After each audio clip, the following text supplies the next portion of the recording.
If you want to spend a long time in this place, you may need to consider taking health precautions, such as having your wisdom teeth removed or getting an appendectomy in advance. There are absolutely no reptiles or amphibians here, and all land mammals are brought exclusively by humans. There's been no rain here for almost 2 million years, but at the same time, most of the world's freshwater reserves are stored here. Antarctica, the coldest and probably the most mysterious continent on the planet. Over the past century, humanity has studied its surface quite well, but we all know that what's most interesting is usually hidden deep beneath. When scientists decided to look under the ice cover of Antarctica, what they saw there surprised not only ordinary people like me, but also the researchers themselves. So what is hidden deep beneath these huge sheets of ice? For a long time, scientists believed that under the immense thickness of ice, there was nothing particularly interesting, maybe just small, scattered pockets of subglacial groundwater. However, the expectations researchers had in the 90s were greatly exceeded. As it turns out, under the ice of Antarctica, there is a whole lake, and it's quite large, about 1.5 times the size of the island of Cyprus. The depth of the reservoir reaches well over 1,000 meters. This is only a few hundred meters shallower than the deepest lake on the planet, Baikal.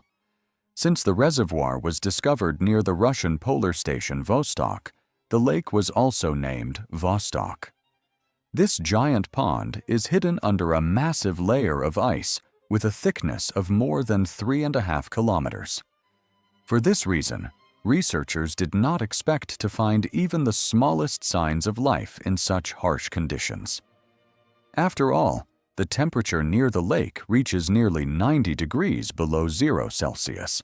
The ice pressure exceeds that of the icy crusts on Jupiter's moons, and sunlight never penetrates the lake's surface.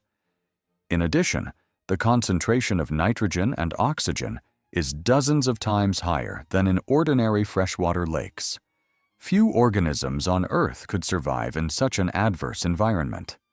However, scientists still managed to find life in these extreme conditions, and it was unlike anything we had ever seen before.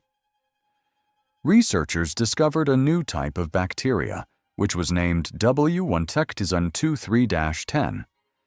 The DNA of this organism is only around 86% identical to other life forms on Earth. That's because the lake was isolated from the rest of the world for millions of years.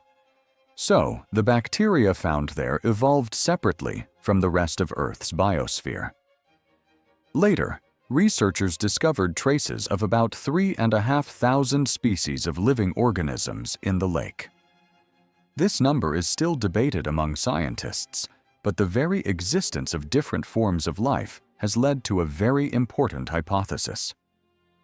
If there are similar lakes beneath the ice of Mars and Europa, one of Jupiter's moons, then life could also exist in those places.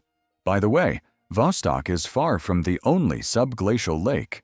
Whillans and Ellsworth are two other large lakes in Antarctica. According to John Priscu, a professor of polar ecology at the University of Montana, there could be as many as 400 ice-covered lakes. However, not all cavities under the Antarctic ice are filled with water. One such place is located under the glaciers of Marie Byrd Land.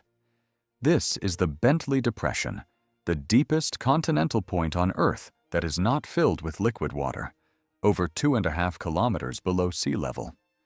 Similar discoveries were made using space sensors, which scanned the surface of Antarctica in multiple directions. It turned out that the ice is distributed very unevenly. In eastern Antarctica, it is thicker, ranging from about 40 to almost 50 kilometers. In the western part, the thickness varies between nearly 20 and just over 30 kilometers.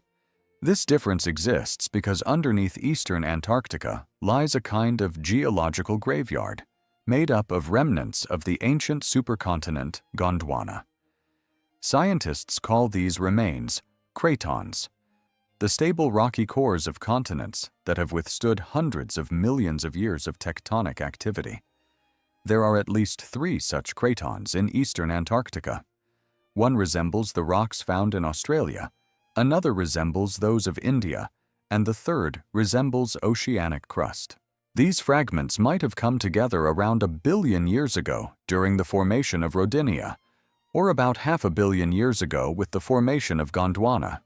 In either case, the cratons were part of the continents that formed after Gondwana broke apart around 160 million years ago. Scientists didn't stop with satellite scans. They also decided to drill through the ice to get a closer look. They used a special drill about 60 centimeters wide, powered by hot water. After more than 60 hours of continuous work, they managed to drill down to over 2 kilometers. They then measured the water pressure, the ice temperature, and the degree of deformation of the ice. These measurements could help scientists determine when the Antarctic ice sheet last disappeared and when it might do so again. More holes were planned, but nature sometimes creates its own. A few years ago, the world was shocked by a massive hole, almost twice the size of Rhode Island.